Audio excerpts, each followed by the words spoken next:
Bueno, Luis Berezovsky hoy aquí con nosotros. Un placer poder conversar con Luis, una voz que nos ha acompañado permanentemente tantas madrugadas y en tantos momentos, ¿no? Desde la radio. Y te he despertado también. ¿Despertado alguna vez? Un honor que me haya despertado. Me hiciste una entrevista lindísima una madrugada, me acuerdo. Sí, cuando presentaste el libro. Exactamente. Pero que te digo que hasta el día de hoy la gente recuerda esa entrevista, porque además sos un hombre que conoce mucho y que conoce mucho Altagracia, Luis. Sí, yo tengo mucha vinculación con Altagracia desde muy chico. Mis padres me traían acá, me acuerdo de la Plaza Manuel Solares, del Río. Después mi tía fue directora del hospital, la hermana de mi padre, del Hospital Ilia. Tenía una compañera, la licenciada Cheluja, que no sé si es Esther Cheluja, que fue compañera mía en el Colegio de Psicólogos. Así que fui amigo de Farías Cabanillas, que era oriundo de acá. Estrenamos con la comedia acá porque tuvimos muchos problemas. Ahí veíamos La Voz del Interior, la fotografía, nuestro director sí. Seguramente la va a tener. En el Monumental Sierra, que se ha vuelto a abrir ahora, ahí. No me digas, Luis. Ahí sí, ahí.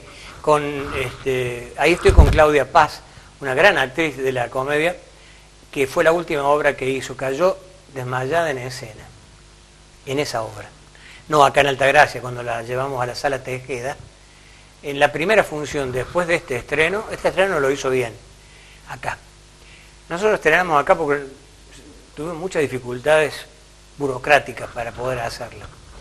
Y cuando se hizo la primera función en la Sala Tejeda, en el segundo acto, en el comienzo del segundo acto, cae. Y el público creía que era parte de la obra, aplaudían. Y no, había tenido un problema que nunca supe exactamente cuál era, ¿no? A ver, aquí sí podemos leer. No es frecuente que los elencos teatrales cordobeses se estrenen en el interior. Por eso el debut de la comedia cordobesa en Altagracia reviste el carácter de verdadero acontecimiento que seguramente el público de esa localidad sabrá valorar. El elenco dirigido por Alfredo Fidani se presentará hoy a las 22 en el Cine Monumental con En Familia, la pieza de Florencio Sánchez que en carácter de estreno absoluto será puesta a consideración de los espectadores. La velada se hace posible gracias al esfuerzo conjunto de la Dirección de Cultura de la Municipalidad de Altagracia. No sé por qué se me hace que debe haber estado ahí Fernando Borges. Años 80 era. Claro, o el chamaco Yunes en la Dirección de Cultura.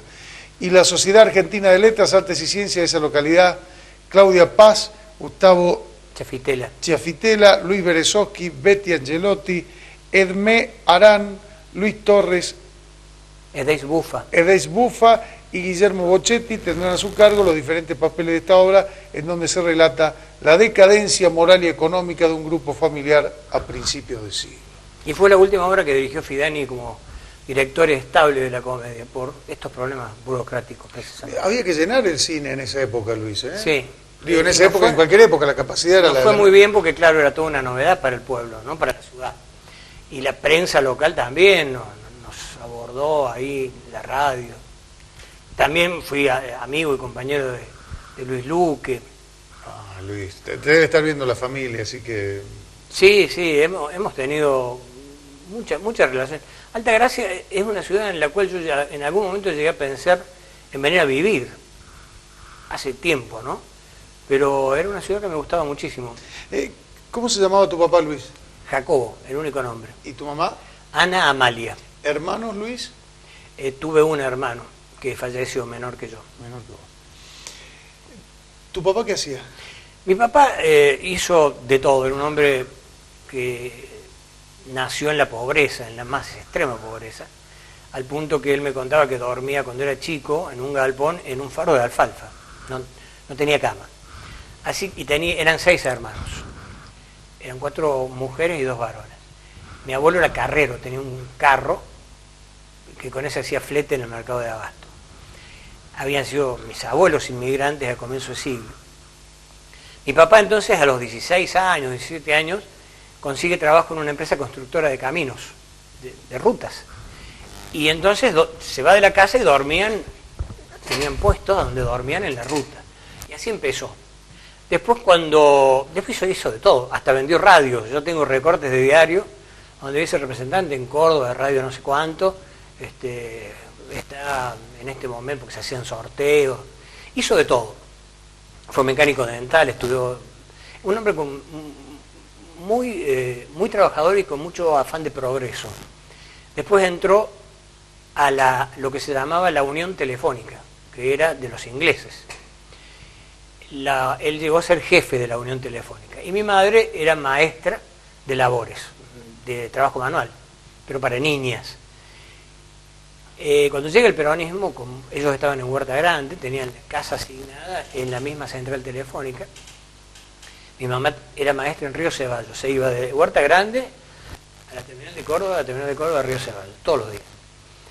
Entre el peronismo y él era radical. Y bueno, un pueblo chico, vos viste cómo es, infierno grande, ¿no? Lo quieren afiliar al peronismo, él dice que no, y lo dejan cesante a los dos. Los dos quedaron cesantes. No tenían hijos porque tardaron 10 años en tenerme a mí. No venía. El destino, ¿no? Porque quedarse sin trabajo y con un hijo hubiera sido peor, o con dos. Pero ahí nomás mi papá consiguió trabajo en una fábrica que se llamaba Ormison, que era hormigón sonino, que eran los dueños, que hacían estos postes de cemento que llevan los cables, ¿no? De alta tensión y todo eso. Y ahí llegó a ser contador, no por el título, sino cargo de la fábrica. Y aprendió allí la relación con los sanitarios de cemento. Y se hizo su propia fabriquita, empezó en mi casa, hizo su propia fabriquita, se compró un camioncito y empezó a hacer el reparto, y la fábrica empezó a crecer y vivimos de eso, vivimos de la fábrica, que después anexó macetas. Me acuerdo que viajamos a Buenos Aires con mi padre a buscar los moldes de enanos para jardín, que los incorporó él a Córdoba. Mi mamá venía de una familia un poco más acomodada, que tenía una fábrica de gaseosas, que llevaba el apellido de mi madre, Spivak, que el otro día yo la subí a Facebook y 300 y pico de personas se acordaban o habían tomado esta gaseosa. Así que ella venía de una familia un poco más acomodada. Pero los dos fueron muy trabajadores. Después ¿Clase media, Luis? Sí, siempre. Clase media, tirando para abajo. Tirando para abajo. Pero nos mandaron a la escuela. Bien. Mi hermano casi se recibe de abogado. Y yo fui al liceo, que era pago. ¿Fuiste compañero de Schiaretti en el liceo? De Schiaretti me sentaba al lado. De Yuri, que es el rector de la universidad. De Walter Garrone, el técnico de básquetbol de Atenas. De Antonio María Hernández, que fue candidato a vicepresidente de la Nación. Sí, fue una promoción. Bueno, este es Yuri, por ejemplo. A ver, Yuri está en la izquierda. Se llama guía derecho, porque está mirándolo de aquí a la izquierda, pero... El guía derecho, el que está a la izquierda del televisor. Ese es Yuri. Este soy yo. El del medio, ese cara bien redondita, blanca, ese es Luis. Y este es Rubén Figueroa, un héroe de Malvinas. El morocho. Sí. Y el cadete de quinto año, porque los que nos mandaban eran cadetes de quinto año. El más alto que está ahí con la bandolera blanca. Sí, es Juan Carlos Vega, Canco Vega. ¿El doctor? Abogado de Derechos Humanos. Abogado sí. de Derechos Humanos, mira. No, era una época interesante, ¿no? Bueno, el liceo tenía una muy buena formación. Más allá de que uno comparta o no el régimen militar, yo obviamente no. Pero en la parte del aula teníamos todos profesores civiles y muy buenos. Muy buenos. La formación educativa del liceo era, ahí estoy, en primer año. 12 años tenía, entré con 11 y cumplí 12 en el primer año. Y ahí estabas de domingo a la noche hasta el viernes a la tarde, si te portabas bien. Porque si no, y a mí me tocó varias veces, te quedabas todo el fin de semana. Claro. Pero, como te digo, así que Schiaretti se sentaba al lado sí, al lado mío, en cuarto año, porque íbamos rotando en el aula. Aparte era más alto, así que él no está en la formación porque nos formaban por altura. ¿Cómo era como alumno? Excelente, brillante. Pero no solo como alumno, digo como alumno intelectualmente, porque en conducta era más o menos como yo. ¿Ah, sí? Sí, por eso no fue abanderado, fue escolta, porque le bajó el promedio la conducta y la instrucción militar. Porque no era un tipo que sirviera para la disciplina militar, pero en el aula, en las materias, era brillante.